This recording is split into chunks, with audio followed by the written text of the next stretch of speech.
So we're back on the bookshelf, and let's read all these books. Am I going to read this? We can take turns. You read the Okay. first one.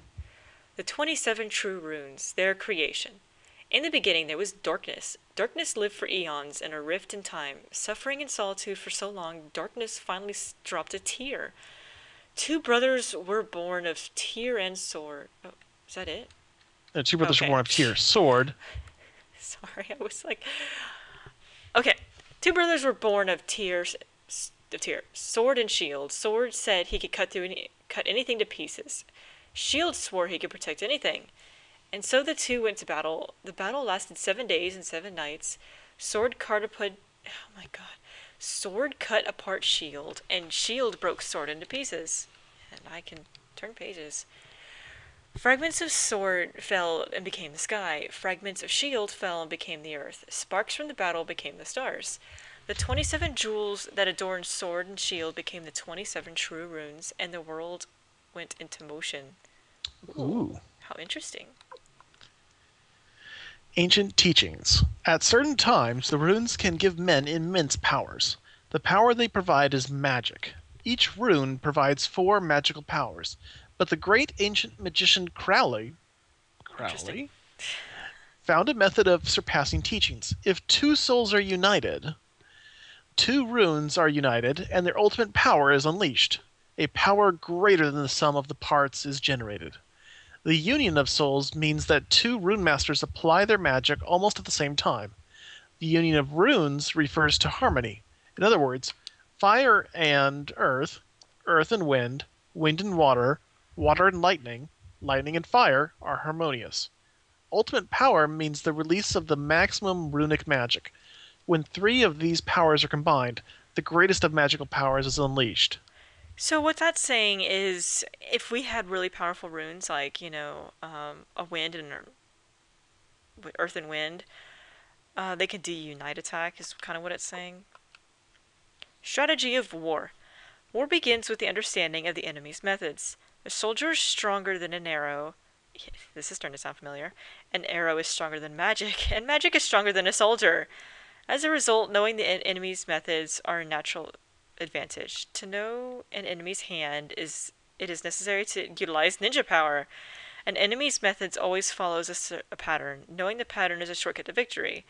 When the enemy is without a magician, attack in full force. Betrayal is most effective when you are few and the enemy is many. Okay. Oh, that would have been useful to know. Yeah, I kind of forgot about that.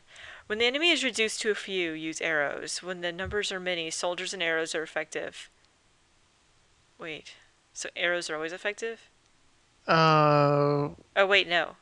I Anyways, think they're saying that if you charge in when they have few, you're going to suffer a lot of casualties compared to if you just shot arrows at them. yeah. When you are in few number, magic is effective. The only way to increase your number is to recruit. Okay. So that was pretty much how to battle 101. Huh. Generally, what you do is as soon as you get an old book, you try to give it to the librarian so you can read it, but I didn't do that because I didn't feel like it. Yeah. The Knights of the Dragon's Den. Joshua Levenheit, commander of the Knights of the Dragon's Den, keeps the dragon rune. From a very early age, the children of the Dragon Knights are brought up in the palace of no, pardon me, in the palace of the Dragon Knights. Once a year, they participate in the bonding ritual. Only those children who succeed in bonding with a dragon become a Dragon Knight. If a child fails to bond before the age of 6, he will never become a Dragon Knight. The bond between a dragon and his knight is strong. A dragon lives longer than a human, but should a dragon knight die, his dragon, out of sorrow, will take its own life. On the other hand, if a dragon dies first, his master loses his rights and privileges and must leave the Knights of the Dragon's Den. Well, there we go. I think I explained that earlier. Yeah, that's what happened to Futch. Yeah, Craftsman's policies. Profiles. This is one of the common books in Suikoden. It's kind of like a recruiting guide for people that don't know what to do, because it's really hard to know when to recruit people, so these books try to help you. Mace, Master Blacksmith, of stubborn temperament. Of stubborn temperament, but very kind to his apprentices. So that's supposed to be a hint to bring all of his apprentices. Telsa, Scrivener of Ante, competent. Well, I don't know why they give you that one since he's kind of automatic. Again, simple-minded shipbuilder of Tien. Same thing there. Templeton, mapmaker, perfectionist who appears whenever changes occur.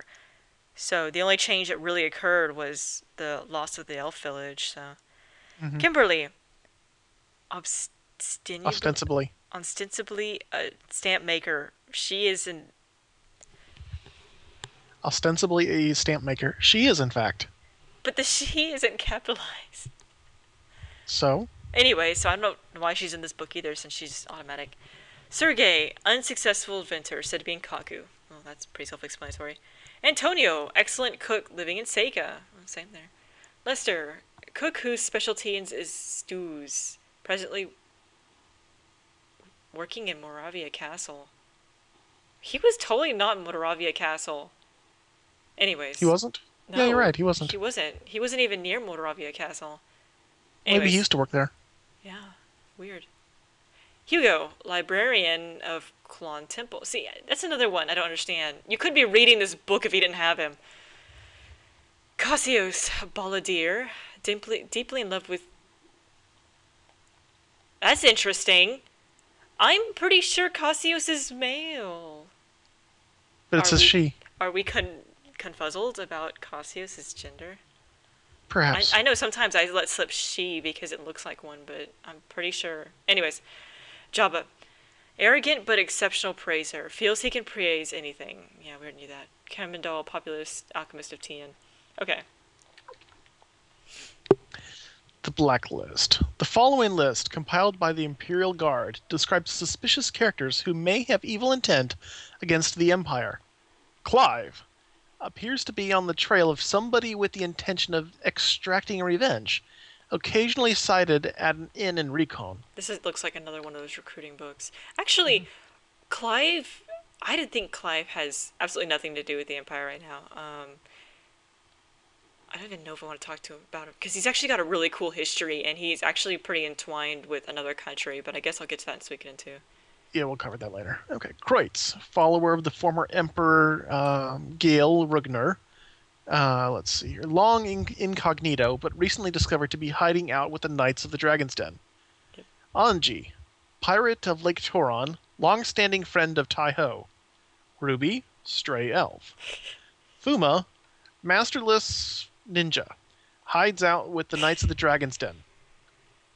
Fusulu, warrior who wears a tiger mask. Oh, well, See, there's there the you go. answer. Yeah. Always repays his debts and obligations. Pesmerga seems to be looking for Uber, the Black Knight in the service of Windy. You burn. Oh look, this is a cool little book about antiques. Oh, there you go. I don't really need to read that. I don't think. I like the failure urn actually. I think it's neat looking. Oh, the pink boy is actually pretty funny. I was hoping to find one, but what do you do with it is if you put it in the top right on the boy side, then it'll, have a little stream of water coming out and hitting the person on the head. Oh man. And yeah, we got a bunch of pictures. So anyways, do you want me to read this one 200,000? since I didn't read that one? I'll be happy to read it. Okay. The Kalika tragedy. Border disputes between the Empire and the city-state have been going on for many years. The so-called Kalika incident took place against this tense, ugly background. Taking advantage of civil strife within the Empire, the city-state overran the northern part of the Empire all the way to Kalika, which they occupied. After pacifying the Empire, Barbarossa's forces headed to confront the invaders. As the city-state's forces began to retreat, the Imperial army entered Kalika. What they found was a burnt-out city whose residents wiped Wiped out. out. Yeah. Okay, Leon. Uh, Leon let his forces know of the appalling devastation of Kalika.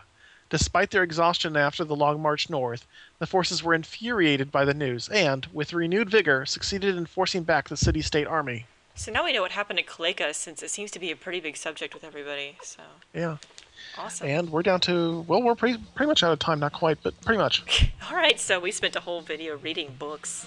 Don't you feel so much smarter now? Bye, guys. Bye, guys.